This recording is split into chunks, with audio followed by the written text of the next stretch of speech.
You got some problems that you wanna solve? Then let's chat. That job getting on your nerves? Then let's chat. Girl, you know I can relate, so let's chat. Cause I'ma tell you what the bottom line is. I'ma tell you what the bottom line is. I'ma tell you what the bottom line is. I'ma tell you what the bottom. It's your girl Cece. I'm your hostess with the mostest. I'ma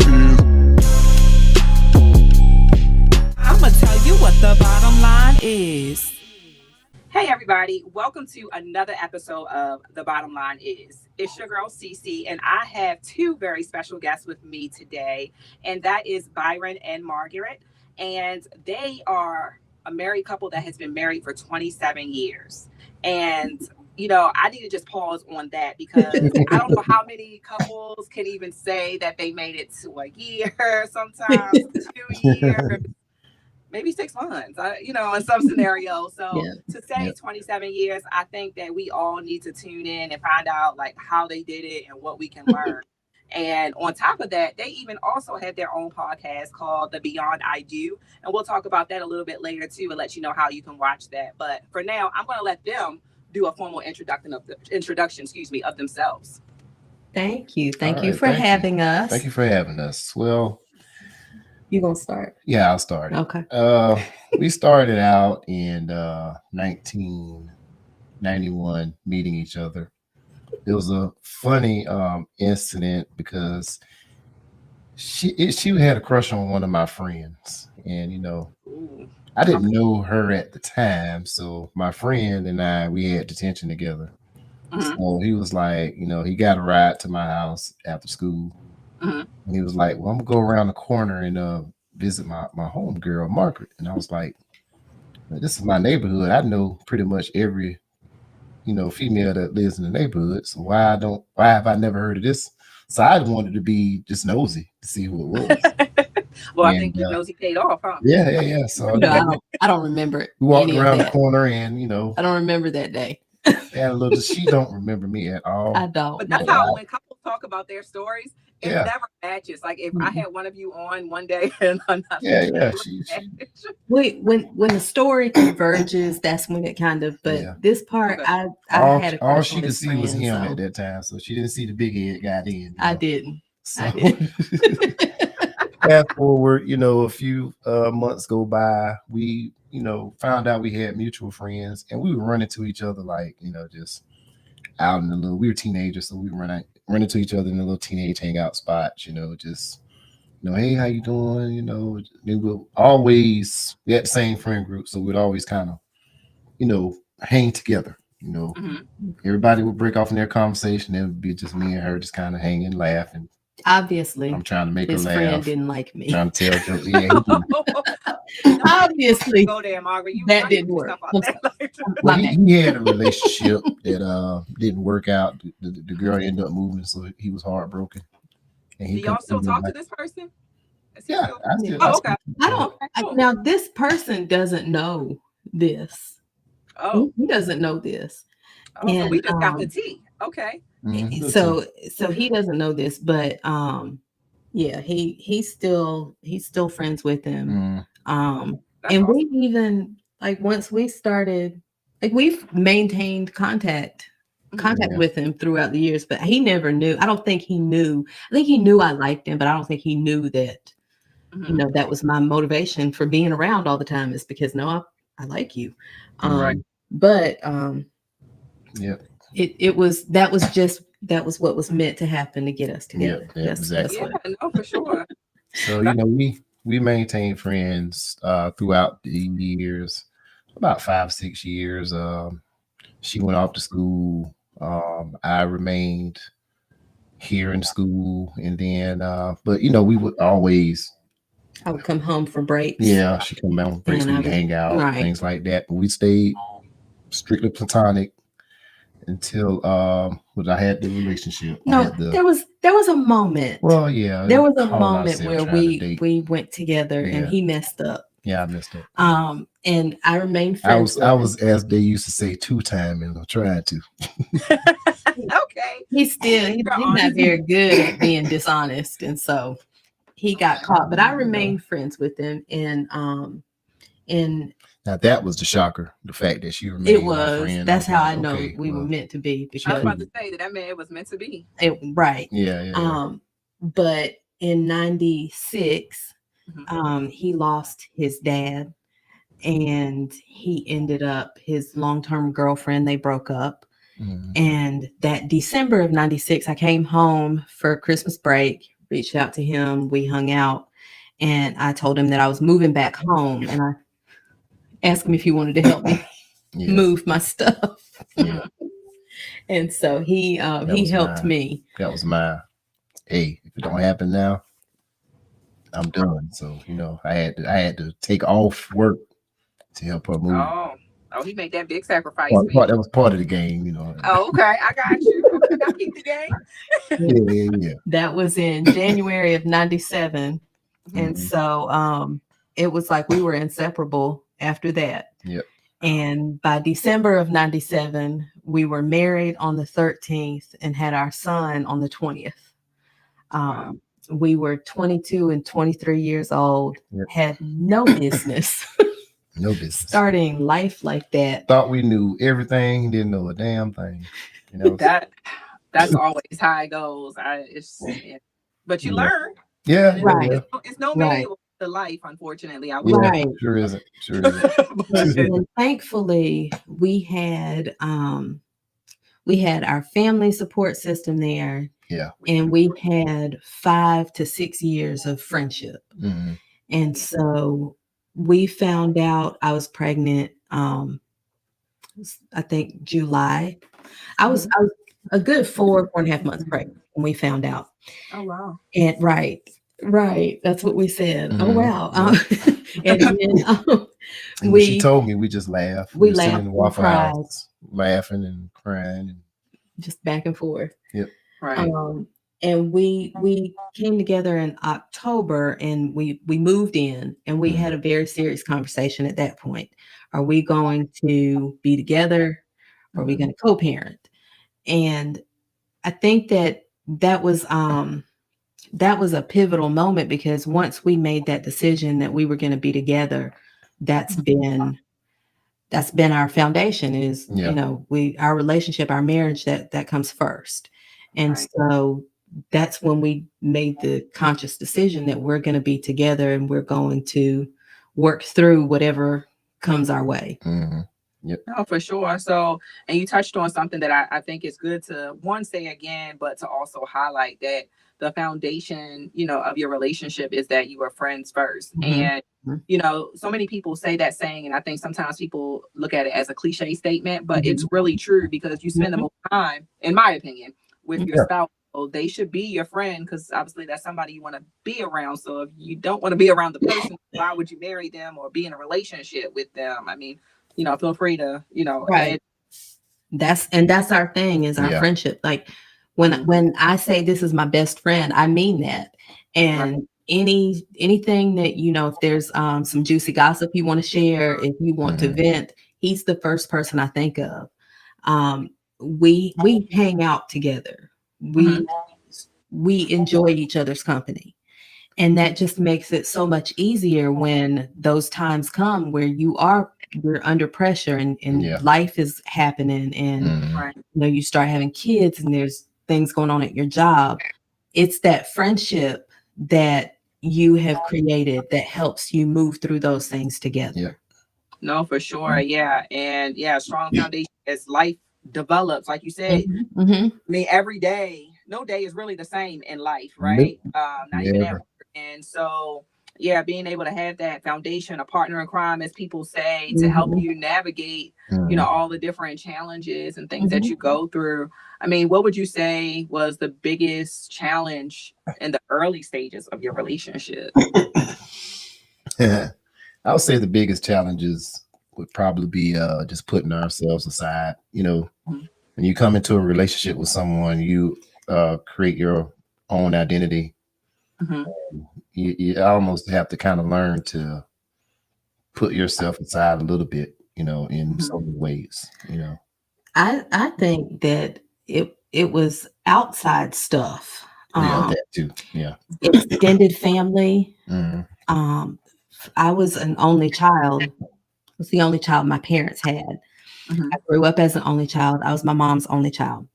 And my mom passed away in 2015. And that is when the cord was finally cut. Up until that point, I was still her baby.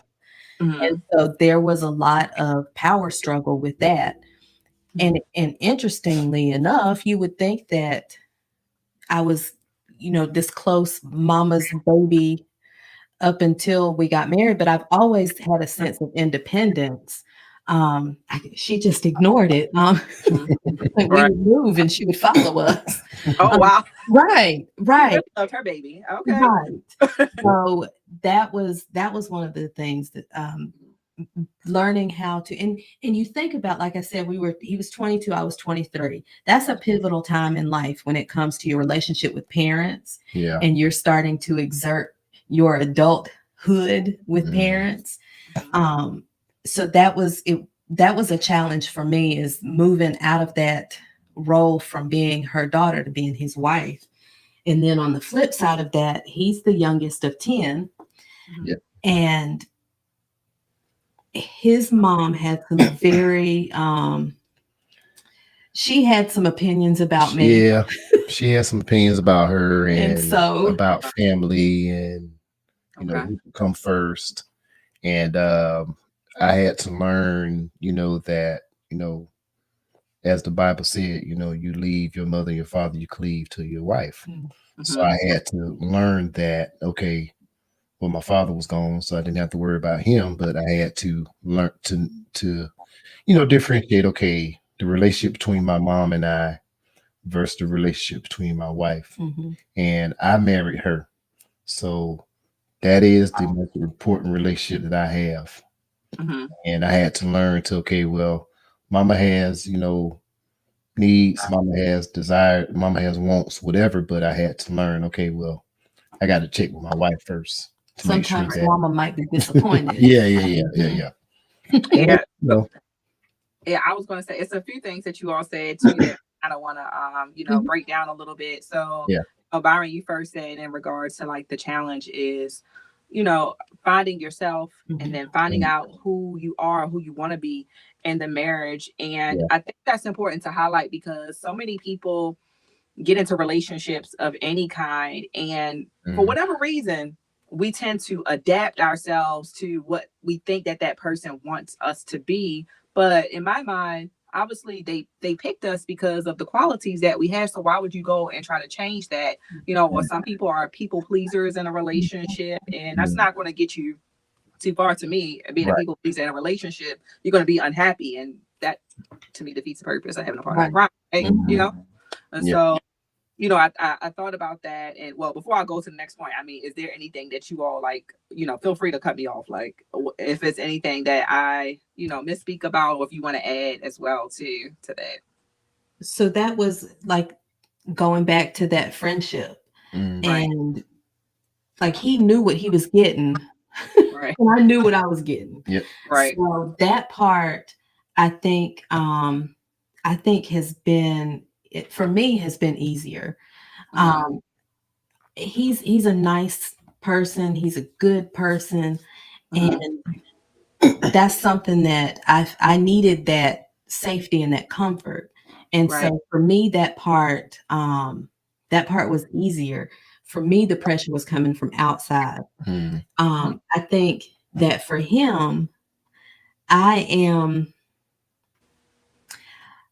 have always been very self-aware, and I speak up for myself. I went through a lot of things growing up, and I had to learn how to maneuver by myself. And so I think that for him, it was almost like trying to read me to figure out how to move. I think that's where the difficulty for him came. Even though I'm an open book, like you get what you see. Right. I don't speak in coded terms. Sometimes that's a problem, though. Like, if you ask a question, you have to be ready for the answer. Yeah. And so things like that, I think is where he was trying to figure out where to or how to approach those things. Yeah, it was, when we were friends, of course, when you're friends, you show your walls. You let everybody know that, look, I don't play this, I don't play that. Right. So, Tell my kids. yeah. So after hearing that all those years, once we got into a relationship, and I was like, okay, I remember she said she don't play this and she don't play that. But then the culture shock to me was the first time I actually saw her cry. And I was like, oh my God. She does have feelings. She is a little softy. Like she's human. Oh my God. Like, yeah, oh my God. It was 3 tears. And I cut those off immediately. she said, don't get it twisted. It wasn't the full right. I was just one to do. Yeah. I schedule my emotions and then we move on. But I knew that I didn't want to see that on a continual basis. So I knew that if, I said, well, if she gonna cry, it's not gonna be because of me. At least I'm gonna try my damnedest to make sure that it's not because of me. That's right. Let's clone you. Okay. You know what? How you have people, you get a group of women together and one person might say something negative about her spouse and then they start. I've never been able to participate in that type of conversation. Yeah. That's awesome. And just being real, like I right. And I've never been able to do that. I don't even like, when people, the old ball and chain and they make these jokes. Yeah. I don't even like that because it chips away at something. Like I'm going to uplift him every opportunity I get. And so that type of stuff, I've never been able to participate in. Yeah. And then why would you even want to put that information out there? Even, into the negativity out there into the universe.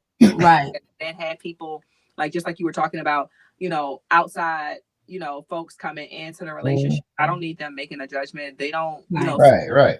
every day. And that's something too, I know I've heard other people when they're in a marriage, their family is so involved. And it's like, well, did I get married? Is it 3 people in this marriage? Right. Yeah. Right.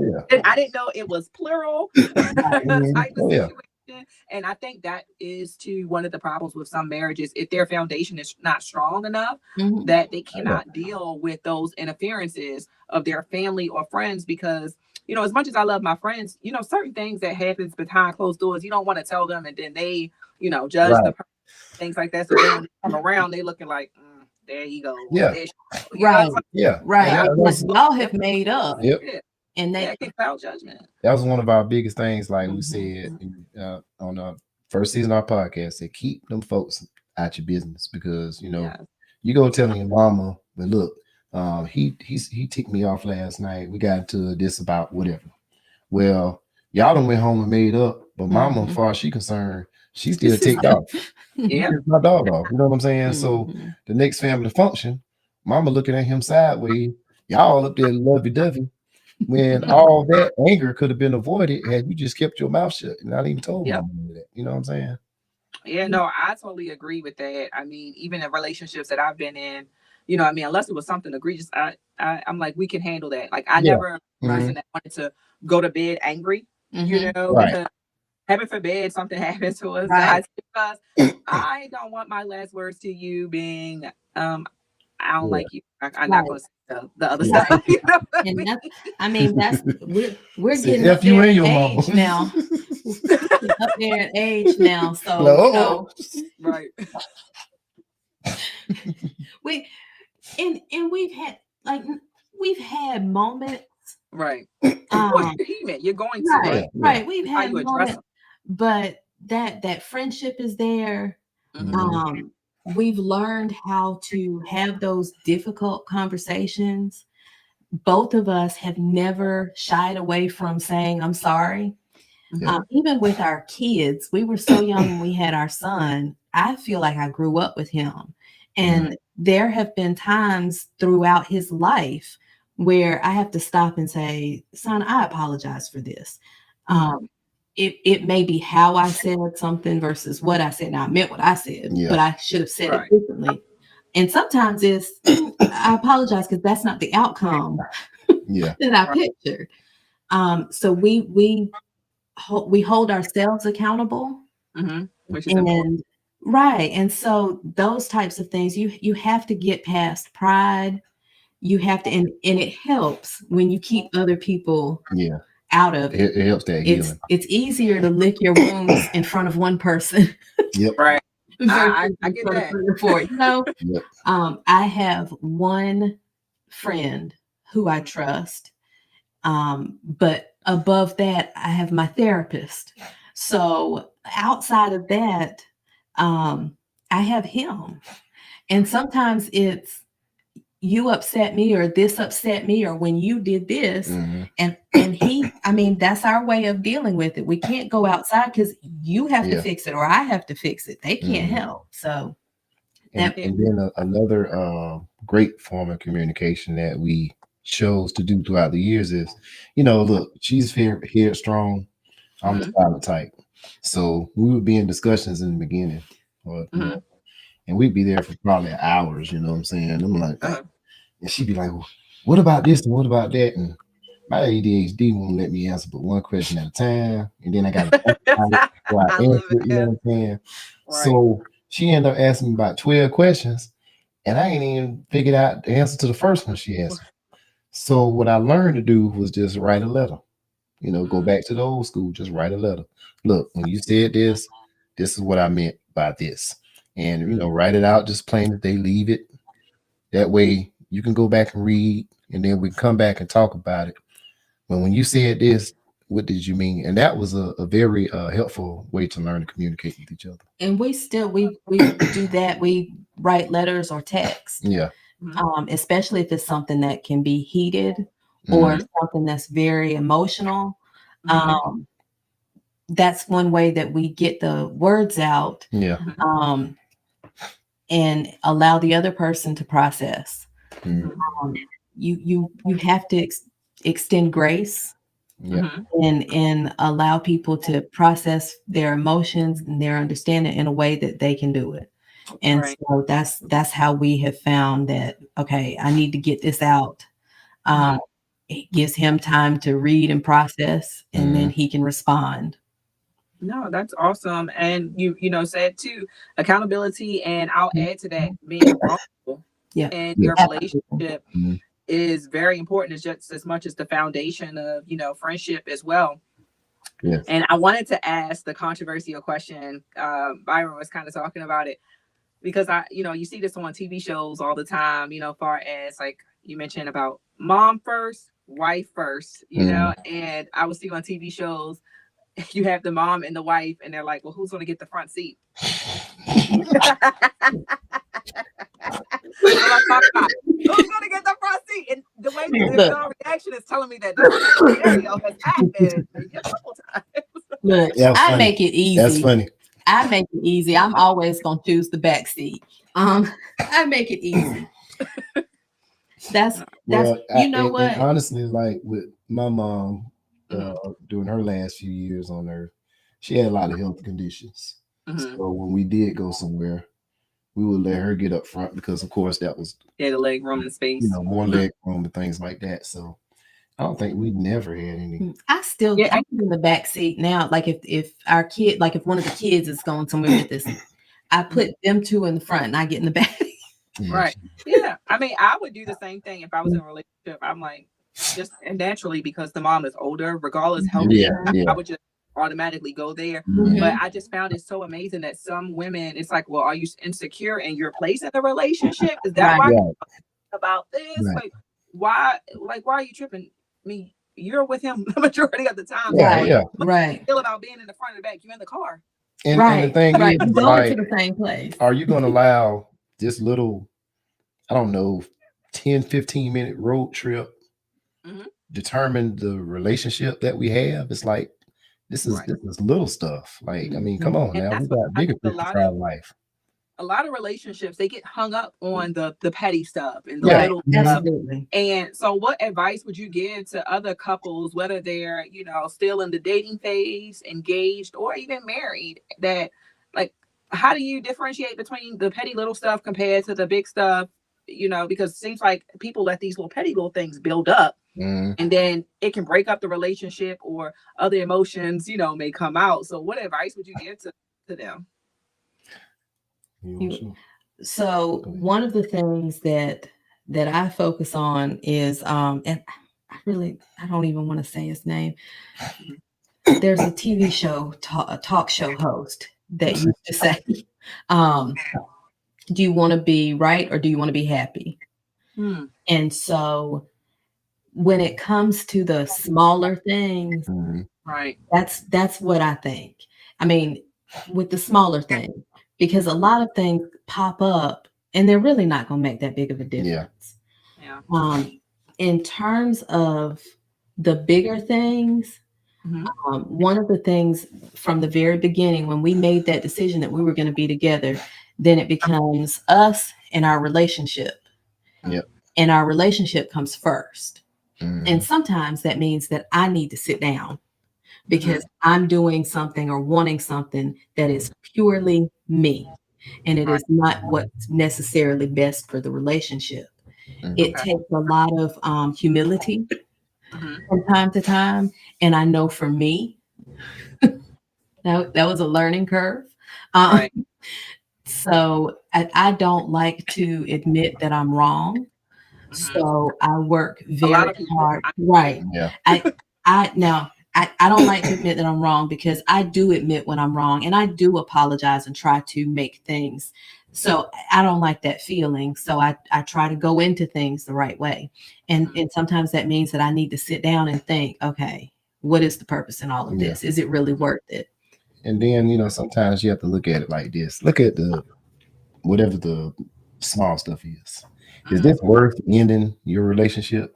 Right. Because, at some point in time, somebody has to learn to be the bigger person and say, all right, you know what? I don't really like that, but. You calling me the smaller person? I'm trying to say. Well, I mean, you have been the bigger person. What you mean? Back up out of that. But, we don't know that you're the smaller one. Okay. You said it. Thank you for that. Just being the bigger person is sometimes just not even bringing it up, Right. and definitely not bringing it up if it's going to turn into a heated argument, Right. Let's just have a conversation with it and try to figure out, okay, what is it about this little thing that you actually like? Why do you like it? Why is it such a big deal? Right. And then when you can have that conversation, a lot of times you find out it's not about the thing. It's about you want to be first. You know what I'm saying? Let me tell you, I'm sorry. I'll tell you what just popped in my head.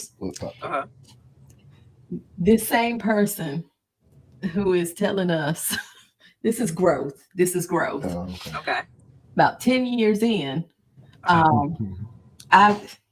was meal prepping before meal prepping was a thing. I just didn't know it.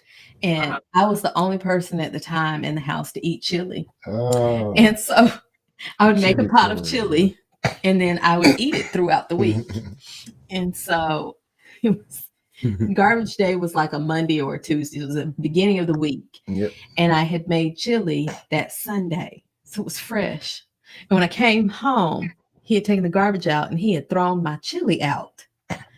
And I said, wait, all I was thinking, my whole ride home was I just want a bowl of chili. I can't wait to have a bowl. Okay. All right, go ahead. I can't wait to have a bowl of my chili. Right. And I opened the refrigerator and my heart just dropped. And I said, where's my chili? And he said, oh, I threw it out. You threw it out? Yeah, that pot's been sitting in there. That's a new pot. Oh, well, I threw it out. I didn't know. Okay. And that was it. Now, in my defense, I know how it is when you have your mouth set on something. So I empathize. So, the pot that she used was a pot that had some contents from the week before.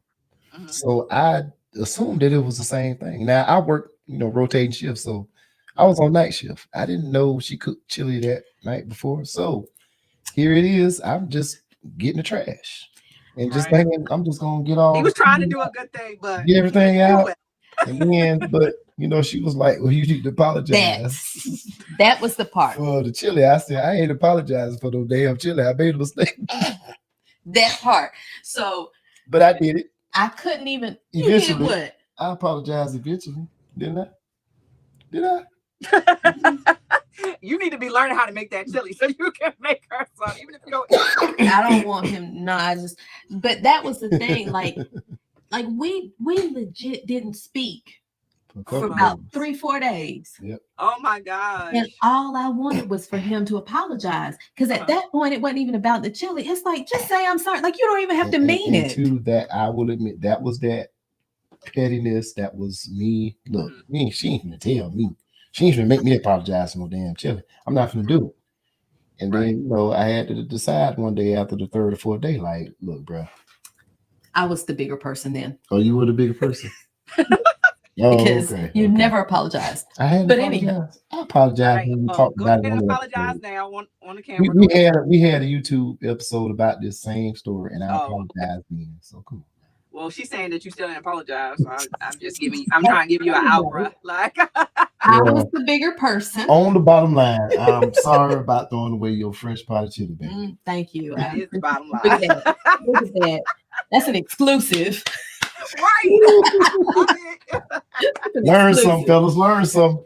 But that was one of those things, like you were talking about, that could have blown up. Yep. That could have blown up. I could have held on to that. He could have held on to that, and it could have spiraled. So those types of things, and we were much younger back then. So I mean that it could have spiraled. You know how like when people get going through stuff, they try to egg it on. Like, you still mad about that damn chili? I still ain't apologize. You know what I'm saying? Like the stuff that I was saying, I'm like, come on, I get you. Something. But you learn. Now, let me ask you: do you think, like some people, I would say, they say when you get married, people change from when they were, dating to when they were married? I'm going to guess here that you all didn't change again because of that foundation, but I'm sure you've had other friends or, associates or what have you that have said that to you. Like, what do you tell them when they say, I hope they don't change when we get married, or how people say it? There's a level of change because you have to change your day-to-day behaviors to a degree. But the core person, the core person does not change. I think that people overlook a lot. I think that people will overlook a lot of things with a partner and sometimes think that saying I do is going to change stuff. Or when we get married, this will change. When we get married, it won't.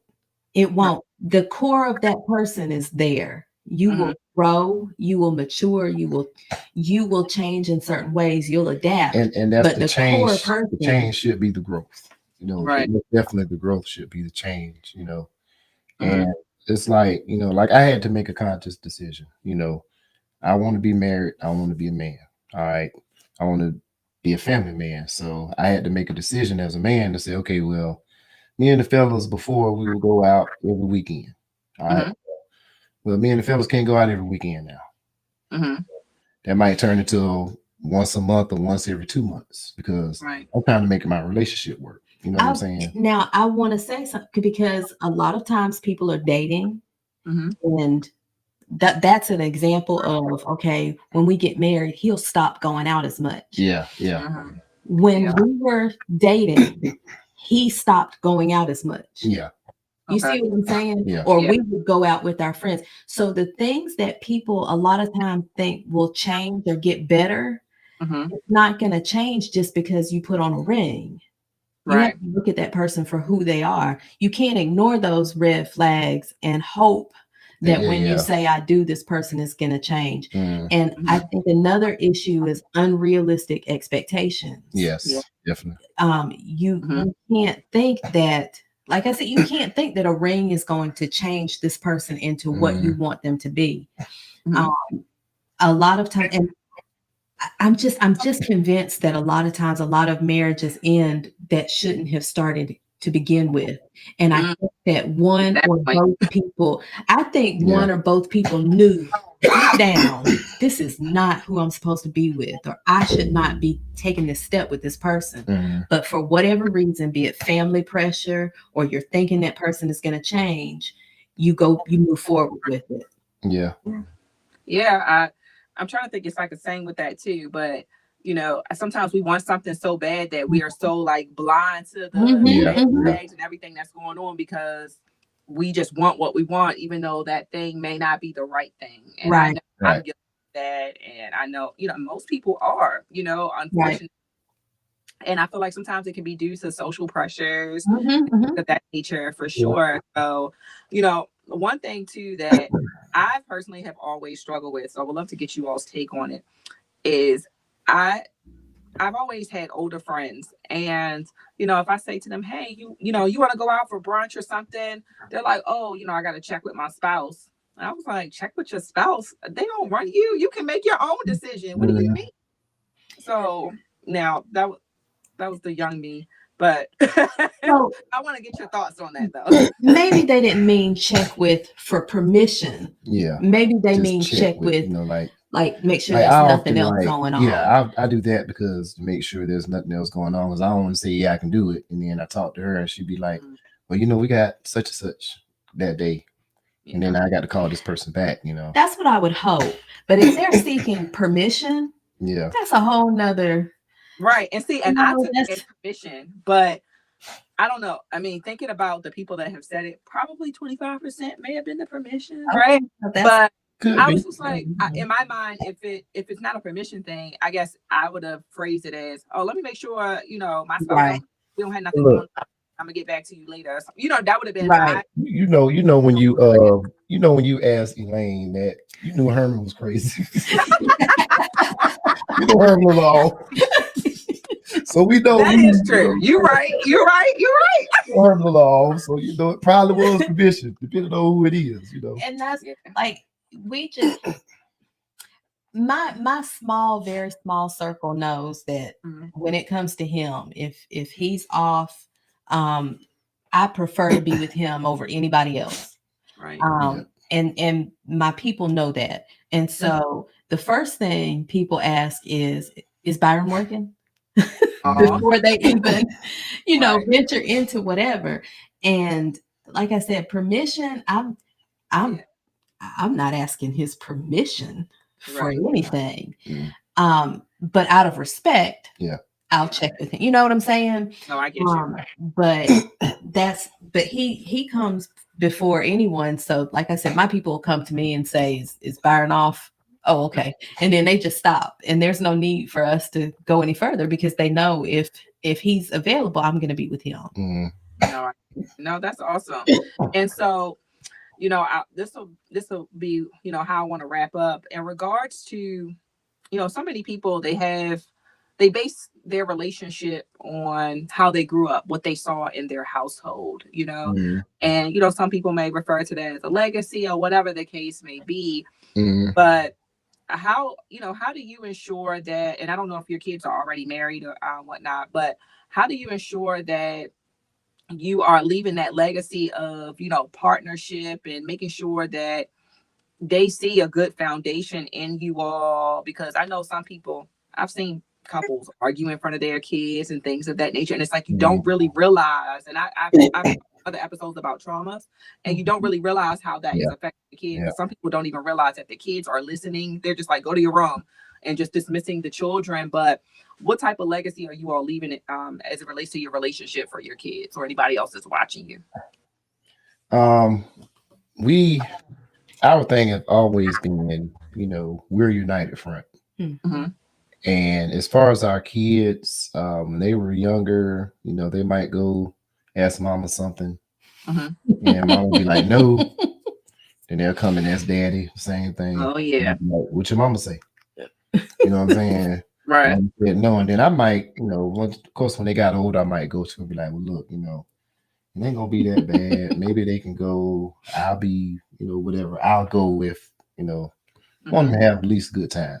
So, we talked amongst those things to ourselves. We never argued in front of them. We never fought in front of them. As far as they know, if we were to start fighting right now, my daughter would probably be in here crying. Right. What's wrong with y'all? She probably think it was World War II. World War III, right. You're right. We know what you meant. We know. I think the mid wars. So I grew up in a very chaotic home. Mhm. And I learned very early how to read a room because I never knew what was gonna come up. And so my goal was always to prevent my kids from dealing with that. Right. And so we rarely do they see us raise our voice. Mm-hmm. It's funny though, Mm-hmm. it's almost had a negative effect because like our daughter has said, I'll never have what y'all have. She's 23. And then and her and my son is 27. They both say that, you know, dating is different. And we see because new humans are different. Yeah. And so for them, it's like, you know, I can't even have a decent conversation with this person, more or less. So they you know, we get along with them. They love that we get along, and they've always felt safe and comfortable with both of us. But it's almost like a catch-22 type thing in terms of them.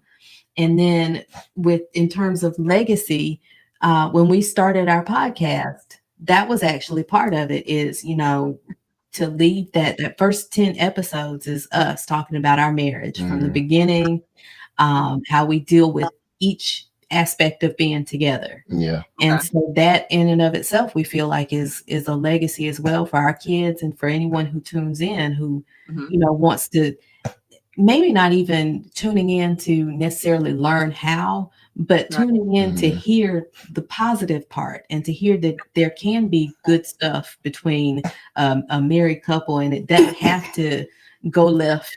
And you can get through tough times and recover from those things. So that's the podcast. And we also have a book.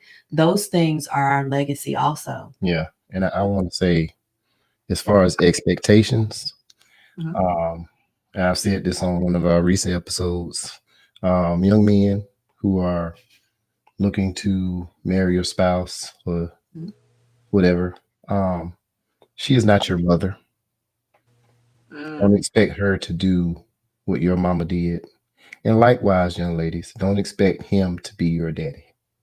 That's important. Especially now, my zaddy. Yeah. Mama did. Well, you don't cook like my mama. How do you expect her to cook? Your mama been cooking for 40-some years. Right. You know what I'm saying? Like, the expectations need to be, and then we didn't have any type of gender roles necessarily. We just you know, need to be done. Right. We just did it. I fold several clothes. I did laundry. I swept floors. I mopped floors, vacuum. Yeah. She don't like vacuum. So I love the vacuum. I used to love to leave little lines in the carpet, you know. That's what I used to say about my parents. I'm like, he never wanted to clean, but yet he could clean better than me. And I was like, how does that work? Like, what is going on? I was the youngest of 10, so you know I had to get in. You know, Saturday morning cleanup time, so you know I had to do it. That makes sense. And you know, but it's like those roles, it just has to be done. That's how I've always looked at it. It just needs to be done. Let me take care of it. Especially at the end of the day, somebody had got a hard day, and you know I know she's had a stressful day. I shouldn't expect her to come home and she's like, I don't feel like cooking. But don't worry about it. And I want to add too, that was even when I was staying at home. Yeah. Even as a stay-at-home mom, he recognized that, you've been home all day, but you've been home with kids. And so that's a different level of stress also. Hey, I work shift work, so a lot of times I was off during the week. So if the kids were sick, they was home with me. And I know how 8 hours can go by real quick when you got a sick child and you think you're gonna get all this stuff done, but it don't happen like that. You know what I'm saying? Nope. That's not reality, unfortunately. Yeah, it's not. I think that the thing that we believe is the key to it all is you have to like each other. Yep. Yeah. Love. People take that for granted. They do. Yes. Love is there.